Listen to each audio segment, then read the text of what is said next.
Hello everyone, welcome to my YouTube channel my maths मंथन।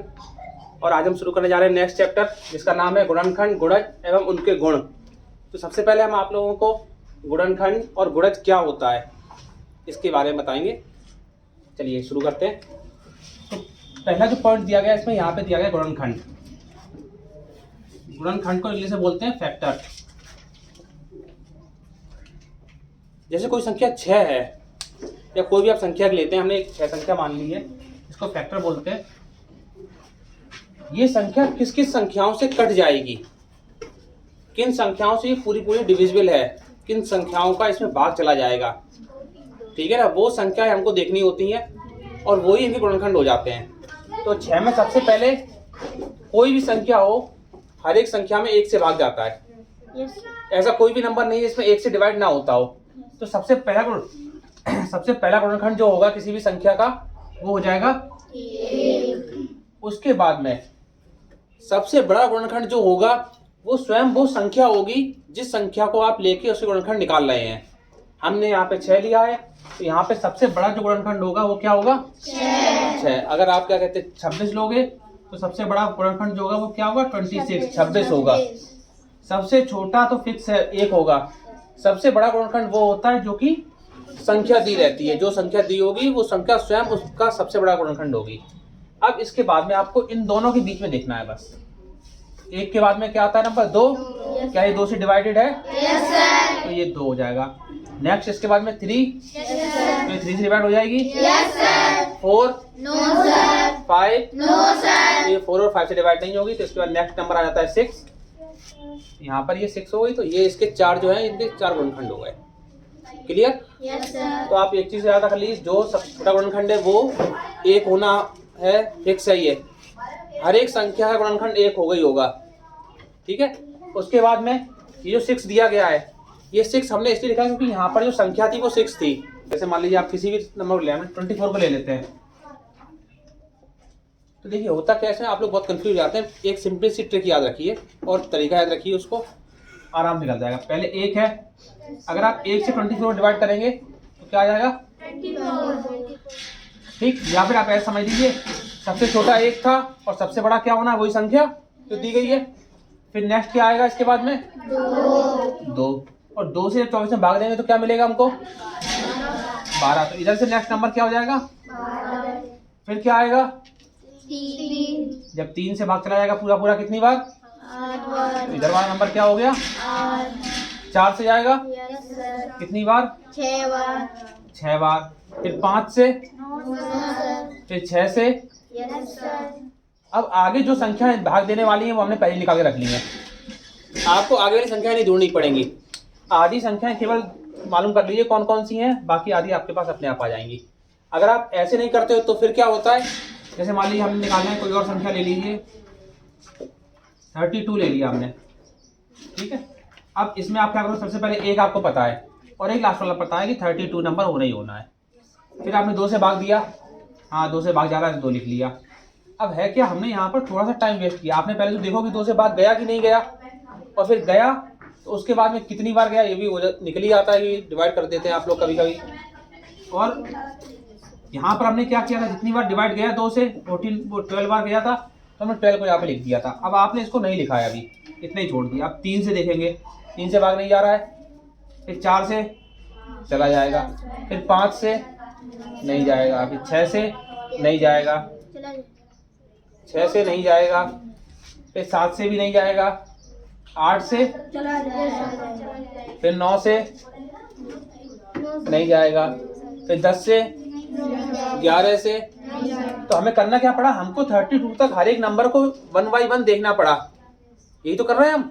अभी तो हम 11 तक ही पहुंचे हैं, आपको 32 तक पहुंचने में और भी टाइम लगेगा। इसकी बजाय अगर हम इसको अपने तरीके से करें, जब हमने बताया है, तो आप देखिए कितना आसान होगा आपके लिए। 1 से तो डिवाइड जाएगा ही जाएगा, कितनी बार, 32। फिर 2 से जाएगा, कितनी बार, 16 बार। फिर 3 से जाएगा नहीं, 4 से चला जाएगा, कितनी बार, 8 बार। फिर 5 से जाएगा नहीं, 6 से नहीं जाएगा, 7 से नहीं जाएगा, 8 मिली गया हमको। बाकी संख्याएं सब सामने है, आपको कुछ निकालनी नहीं है। ठीक है ना। तो शुरुआत की संख्या हमें 1 to 10 तक आप मान लीजिए सर्च करना पड़ेगा कि इससे डिवाइड हो रहा है या नहीं हो रहा है। बाकी संख्या हम अगर आप डिवाइड करते जाओगे तो ऑटोमेटिकली मिल जाएगी अपने आप ही। तो ये एक बहुत अच्छा तरीका है किसी भी संख्या का गुणनखंड ज्ञात करने का, ठीक है ना। अब इसके बाद में आता है, ये था गुणनखंड। इसके बाद में आ जाएंगे अब अभाज्य गुणनखंड।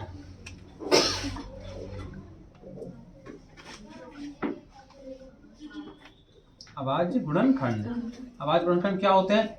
जो आप लोग एलसीएम निकालते हैं, एलसीएम या एचसीएफ, लासा मासा, एलसीएम या मासा कह लीजिए, वो लासा कह लीजिए आप। एलसीएम जो निकाले जाते हैं वो अभाज्य गुणनखंड कहलाते हैं किसी भी संख्या के। जैसे आपने यहाँ पे 24 दिया गया था, तो आपने 24 के फैक्टर करते हो, 2 से करा तो 12, फिर 2 से 6, फिर 2 से, फिर 3 से, तो क्या हो गया यहाँ पे 2 × 2 × 2 × 3। तो ये जो संख्याएं लिखी सभी अभाज्य संख्याएं हैं, इसीलिए इनको कहा जाता है अभाज्य गुणनखंड। ये 24 के अभाज्य गुणनखंड हो गए हैं, ठीक है। फिर एक आता है अभाज्य गुणनखंड के बाद में उभयनिष्ठ गुणनखंड। ये कुछ वर्ड हैं जो आपके यूज होंगे, तो आप लोगों को मालूम होना चाहिए कि इनका मीन्स क्या होता है, फिर कैसे हम करें इनको। उभयनिष्ठ गुणनखंड,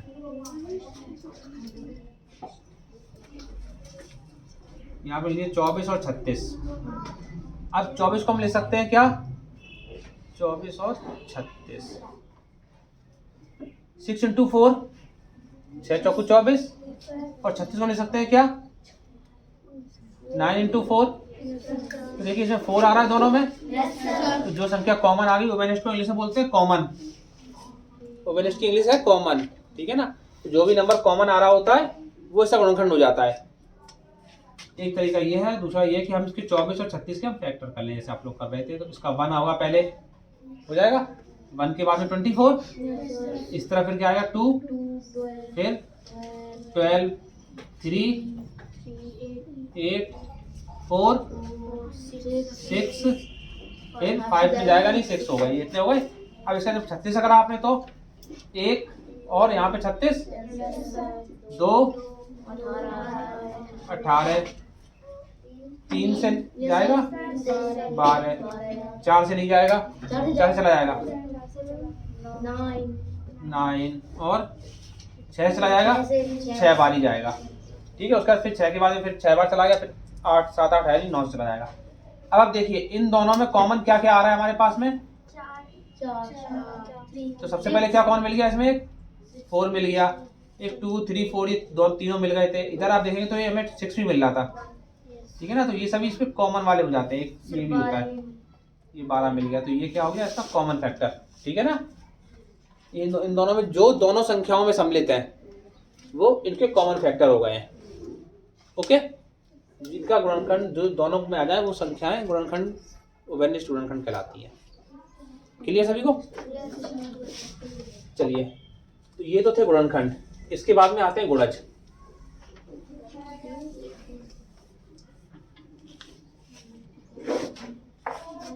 अब देखिए नेक्स्ट, गुणनखंड के बाद में क्या दिया हुआ था,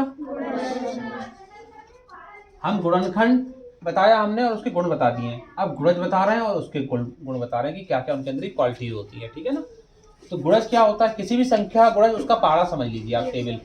जैसे यहाँ पे हमने लिख दिया 3, इसका गुणज क्या होगा, सबसे छोटी संख्या यही हो जाएगी। जो संख्या दी गई है उस संख्या का किसी भी प्राकृतिक संख्या नेचुरल नंबर में मल्टीप्लाई करने पर जो संख्या प्राप्त होती है वो संख्या गुणज कहलाती है। नेचुरल नंबर का मतलब समझ लीजिए 1, 2, 3, 4, 5।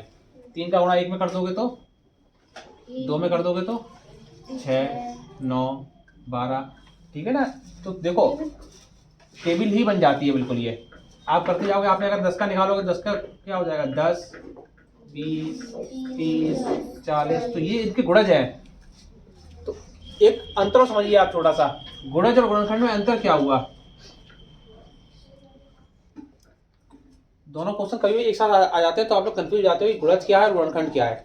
देखिए मान लीजिए हमने यहाँ पे लिया था 12 का गुणज क्या होगा, 12, 24, 36, 48, और 12 के गुणनखंड क्या होंगे, 1, 12, फिर 2, 6, 3, 4, ये हो गए? Yes sir. तो आपको समझ में आया? देखिए एक चीज और भी है इसमें, हम गुणनखंड जो है ये तो हमने निकाला है गुणनखंड, और ये निकाला है हमने। नहीं, गुणनखंड में क्या होता है, हम किसी के गुणनखंड काउंट कर सकते हैं। 12 के गुणनखंड 1 2 3 4 5 6 फिक्स हैं, हमेशा 6 ही रहेंगे गुणनखंड इनके, क्योंकि हम जब इसको डिवाइड हो रहा है 12 तो केवल इन 6 संख्याओं से डिवाइड हो रहा है। जबकि गुणज को हम काउंट नहीं कर सकते हैं, ये तो आगे बढ़ता जाएगा और आगे बढ़ता जाएगा जितना भी आवश्यकता होगी हमको। 48 है फिर उसका 60 हो गया, और आगे करोगे 72 हो जाएगा, ठीक है ना। उसके बाद देखिए दूसरी चीज क्या है, इसमें जो सबसे बड़ा फैक्टर होगा गुणनखंड जो है वो क्या है, जो संख्या जो होती है खुद वही इसका फैक्टर कहलाती है। यहाँ पे 12 थी तो सबसे बड़ा नंबर क्या हो गया था? 12। सबसे छोटा नंबर 1 है, इसमें फिक्स था। यहाँ पर क्या है, जो संख्या सबसे छोटी होगी, जो संख्या दी है वही संख्या सबसे छोटी होगी। यहाँ पर देखिए आपने 3 का किया तो सबसे छोटी संख्या क्या आई थी? 3। फिर उसके बाद यहाँ पे आपने 10 का किया तो सबसे छोटी संख्या क्या आई? 10। क्लियर हुआ ना? जो संख्या दी गई है गुणज के लिए सबसे छोटी संख्या वही आनी है, सबसे बड़ी संख्या इसमें हम नहीं ज्ञात कर सकते हैं क्योंकि फैक्टर गुणज आगे बढ़ते जाते हैं।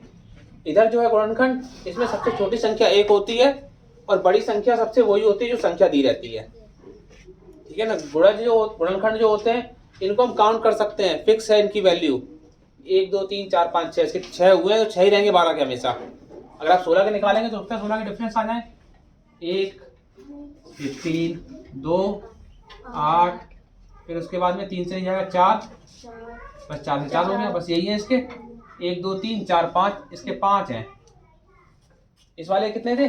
6। तो ये नंबर जो है ये फिक्स है, ठीक है ना, ये चेंज नहीं हो सकते हैं। समझ में आया इतना? Yes sir. चलिए।